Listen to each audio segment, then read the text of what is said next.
Hi friends, എല്ലാവർക്കും എൻ്റെ പുതിയൊരു വ്ളോഗിലോട്ട് സ്വാഗതം. അപ്പോൾ എല്ലാവരും സുഖമായിട്ടിരിക്കുന്നു എന്ന് കരുതുന്നു. അൽഹംദുലില്ലാ. അപ്പോൾ ഇന്ന് ഇതിപ്പോൾ രാവിലെ ഒരു 10-11 മണിയായി കേട്ടോ. ആ ടൈമിലുള്ള കുറച്ച് കാര്യങ്ങളാണ് ഈ കാണിക്കുന്നത്. അപ്പോൾ ഇന്ന് പതിവില്ലാതെ കുറച്ച് മത്തിയും കൂടെ വാങ്ങിക്കേണ്ടി വന്നു. ഫ്രിഡ്ജിൽ ഓൾറെഡി മത്തിയും എല്ലാം ഇരിപ്പുണ്ട്. എന്നാലും ഇച്ചിരി കൂടെ മത്തി കിട്ടിയപ്പം മത്തിയാന്ന് അറിഞ്ഞപ്പോൾ ഇച്ചിരി മത്തി വാങ്ങിച്ചു. 50 രൂപയുടെ മത്തി, 50 രൂപയ്ക്കൊക്കെ മത്തി കിട്ടും. അപ്പോൾ അത് വാങ്ങിച്ചത്, അത് കുറച്ച് ഞാനിപ്പോൾ എടുത്ത് കുറച്ച് ഇവിടുത്തെ ഉമ്മ എടുത്ത് വെട്ടി ഏതാണ്ട് എരിവില്ലാതെ പീര വറ്റിക്കാനോ അങ്ങനെയൊക്കെ ആയിട്ട് എടുത്തൊക്കെ എല്ലാം വെച്ചു. ബാക്കി ഇരുന്നതെന്നാൽ ഫ്രിഡ്ജ് വെക്കാമെന്ന് വിചാരിച്ചിട്ട്, എന്നിട്ട് പഴയ മത്തി ഉണ്ടല്ലോ, അതായത് ഫ്രിഡ്ജിൽ ഇരിക്കും, 2 ദിവസം മുമ്പ് ഞാൻ വാങ്ങിച്ച മത്തി ഉണ്ടെന്ന്. അപ്പോൾ അതെടുത്ത് വെട്ടി കറി വെക്കാം എന്നൊക്കെ വിചാരിച്ചിട്ട് പിന്നെ ഞാൻ വിചാരിച്ചു അത് ഐസ് മാറി വരുമ്പോൾ ഒരു ടൈം എടുക്കും. ഇതിപ്പോൾ ഓൾറെഡി ഐസ് മാറിയതല്ലേ, അപ്പോൾ ഇതെടുത്തങ്ങ് പൊരിക്കാമെന്ന് കരുതി.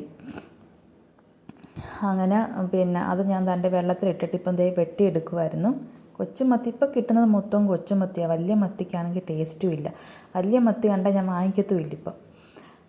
കൊഞ്ച് മിനിഞ്ഞാന്ന് ഞാൻ വെട്ടിയെല്ലാം വെച്ചിരുന്നു. അപ്പോൾ അതെടുത്ത് ഞാൻ വെള്ളത്തിലിട്ട് കഴുകി വൃത്തിയാക്കി എടുക്കാൻ. അപ്പോൾ അതൊരു കറി പോലെ തേങ്ങയും മുളകും അരച്ചൊരു കറി, ഓറഞ്ച് കറി എന്ന് പറയും, മിന്നാടെ ഭാഷയിൽ പറഞ്ഞാൽ ഓറഞ്ച് കറി. അപ്പോൾ അങ്ങനെ ആക്കാമെന്ന് കരുതി, ഓറഞ്ച് കറി ആക്കാമെന്ന് കരുതി. ആ മത്തി ഞാൻ വെട്ടിയെല്ലാം എടുത്തിട്ടുണ്ട് കേട്ടോ. അപ്പോൾ അതൊന്ന് അരപ്പ് വരട്ടാം. ഞാൻ വരഞ്ഞിട്ടൊന്നുമില്ല, കാരണം വരയാനൊന്നും ഇല്ല. വേണമെങ്കിൽ വരയാം, ഇല്ലെങ്കിൽ വരഞ്ഞില്ലെങ്കിലും കുഴപ്പമില്ല. മുട്ടൻ മത്തിയൊന്നും അല്ലല്ലോ. അപ്പോൾ ഇച്ചിരി മുളക് പൊടിയും മഞ്ഞൾപ്പൊടിയും പെരുംജീരകപ്പൊടിയും ഉപ്പും കുരുമുളകും എല്ലാം ഇട്ടൊന്ന് കുഴച്ചൊന്ന് വെക്കാമെന്ന് വിചാരിച്ച് പൊരിക്കാൻ വേണ്ടി.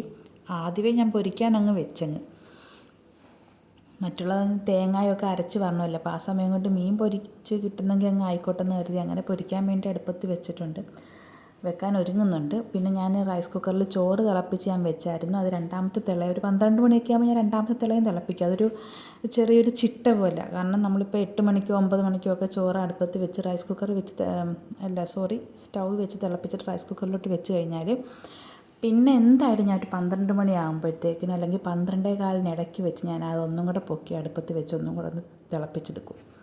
അപ്പോൾ അങ്ങനത്തെ രണ്ടാമത്തെ തിളയും തിളപ്പിച്ച് റൈസ് കുക്കറിൽ വെച്ചതിന് ശേഷമാണ് ഞാൻ ഇതിനൊക്കെ ഒരുങ്ങുന്നത്. അപ്പോഴേക്കും ഞാൻ മീൻ അരപ്പെല്ലാം പെരട്ടി വെച്ചിട്ട് ചട്ടി അടുപ്പത്ത്, ഇത് അപ്പച്ചട്ടിയാട്ടാ, അപ്പച്ചട്ടിക്കകത്താണ് ഇപ്പം മീൻ പൊരിക്കുന്നത്. ഒരു തവണ ഞാൻ മീൻ പൊരിക്കുന്ന മുട്ടൻ ചട്ടി ഉണ്ടായിരുന്നു, അത് പൊട്ടിപ്പോയി താഴെ വീണ്.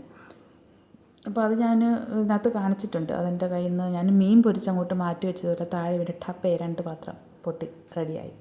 പെട്ടെന്നാണ് ഓരോ പാത്രങ്ങൾ വേസ്റ്റ് ആകുന്നത്. അപ്പോൾ അതുകൊണ്ട് എനിക്ക് മീൻ പൊരിക്കാൻ ഇരുമ്പ് ചട്ടി തന്നെ വേണം മീൻ പൊരിക്കാൻ. നോൺ സ്റ്റിക്കൊന്നും എനിക്ക് പറ്റത്തില്ല. അത് കാരണം ഞാൻ അപ്പച്ചട്ടി സെലക്ട് ചെയ്തെടുത്തിട്ടുണ്ട് മീൻ പൊരിക്കാൻ.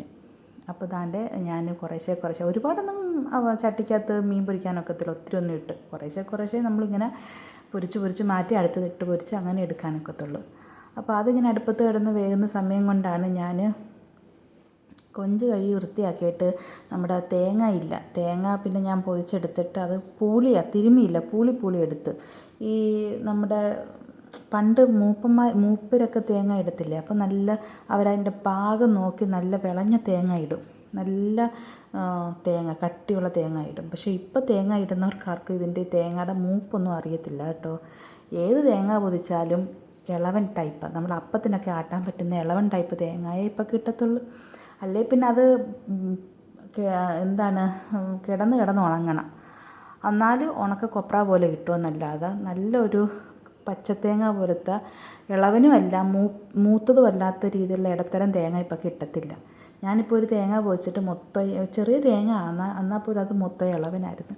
പിന്നെ ഞാനതെടുത്തിട്ട് അരച്ച് എന്തെങ്കിലും ആകട്ടെ കറിയാക്കണമല്ലോ എന്ന് വിചാരിച്ചിട്ട്, അത് നമുക്ക് കളയാൻ പറ്റില്ലല്ലോ, അതെടുത്തിട്ട് കറിയാക്കി.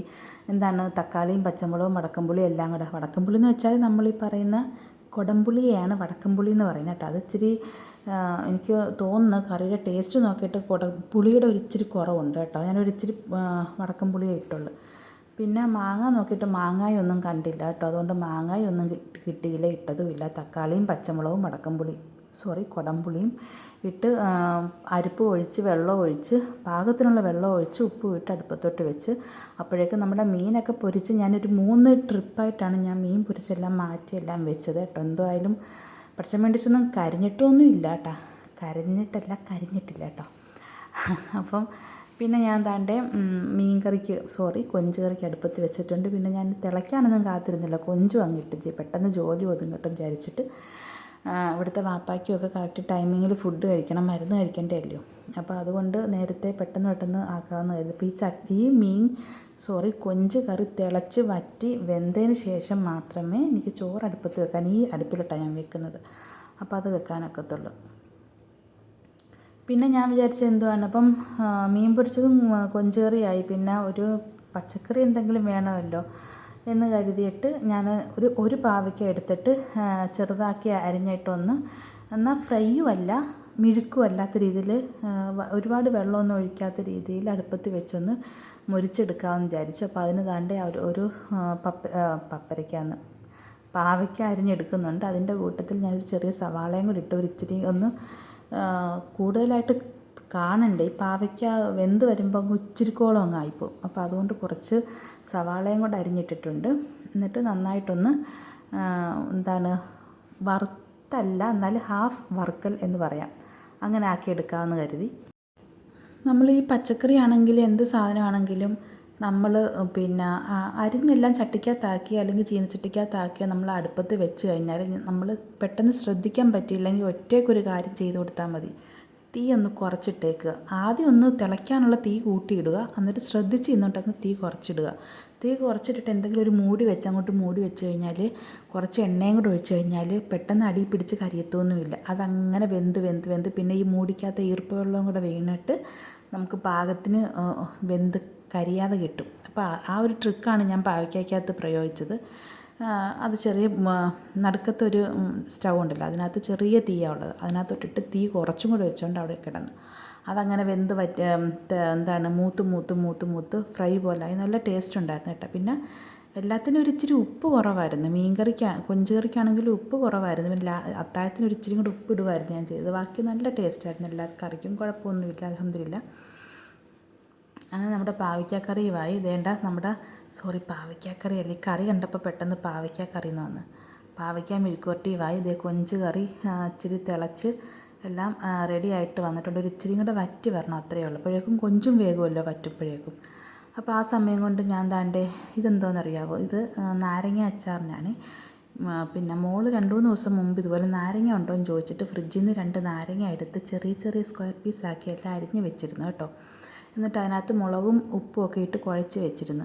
എന്നിട്ട് ഫ്രിഡ്ജ് വെച്ചിട്ട് ഇടയ്ക്കിടയ്ക്കൊക്കെ ഓരോന്നെടുത്ത് പച്ചയ്ക്ക് തിന്നുമായിരുന്നു. എങ്ങനെ തിന്നാൻ പറ്റുമെന്ന് എനിക്കറിഞ്ഞുകൂടാ, എൻ്റെ തമ്പുരാനെ, പല്ല് പുളിക്കത്തില്ലേ.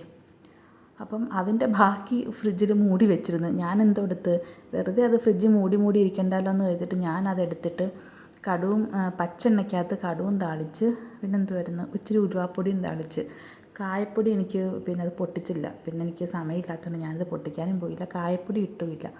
എന്നിട്ട് അതിനകത്തോട്ട് ഞാൻ മുളക് പുരട്ടി വെച്ച നാരങ്ങ അങ്ങോട്ട് ഇട്ട് കൊടുത്ത് ഒന്ന് ഇളക്കി ഒരിച്ചിരി പഞ്ചസാര ഇട്ട് കൊടുത്തിട്ട് മൂടി വെച്ച് സ്വല്പം വെള്ളം ഒഴിച്ച് വിനാഗിരി ഒഴിച്ച് മൂടി വെച്ചിരുന്ന് കുറച്ച് നേരം വേവിച്ചിട്ട്, നല്ല നീരുള്ള നാരങ്ങയായിരുന്നു. അപ്പോൾ അതിൻ്റെ മാംസം പോലെ ഇങ്ങനെ ഇരിപ്പുണ്ടായിരുന്നു, ആ നീരിൻ്റെ ഭാഗം. അതൊക്കെ ഒന്ന് ഉടച്ചെല്ലാം കൊടുത്തു കഴിഞ്ഞപ്പോഴത്തേക്കും നല്ല അടിപൊളി നാരങ്ങ അച്ചാർ കിട്ടി കേട്ടോ.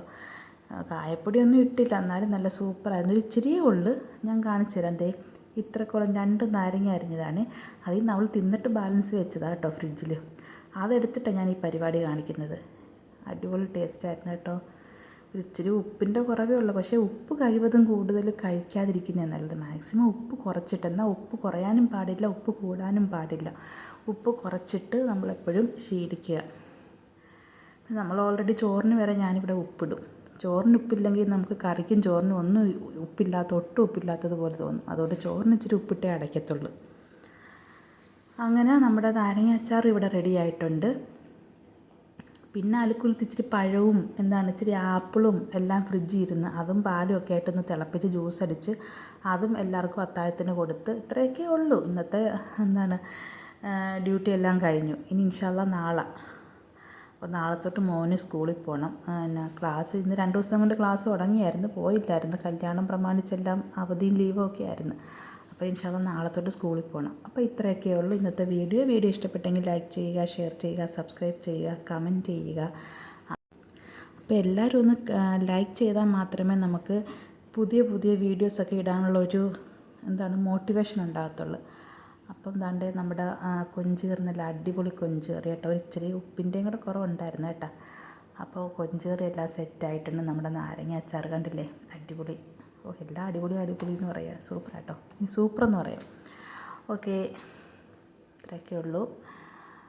അപ്പോൾ ഈ പറഞ്ഞതുപോലെ തന്നെ വീഡിയോ ഇഷ്ടപ്പെട്ടെങ്കിൽ ഒന്ന് ലൈക്ക് ചെയ്യാൻ മറക്കല്ലേ. Please subscribe. അപ്പോൾ നമ്മുടെ പാവയ്ക്ക, ഇതാണ് പാവയ്ക്കയുടെ അവസ്ഥ. നമ്മൾ മുളക് പൊടിയും ഒന്നും കുരുമുളക് പൊടിയാണെങ്കിലും മുളക് പൊടിയാണെങ്കിലും ഒന്നും ഇട്ടിട്ടില്ല. ഒരല്പം ഒരു 2 പച്ചമുളക് അരിഞ്ഞിട്ട് അത്രയേ ഉള്ളൂ കേട്ടോ. പിന്നെ സ്വല്പം പഞ്ചാര ഇട്ട്. ഓക്കെ, നെക്സ്റ്റ് വീഡിയോ ആയിട്ട് വീണ്ടും കാണും വരെയും ബൈ.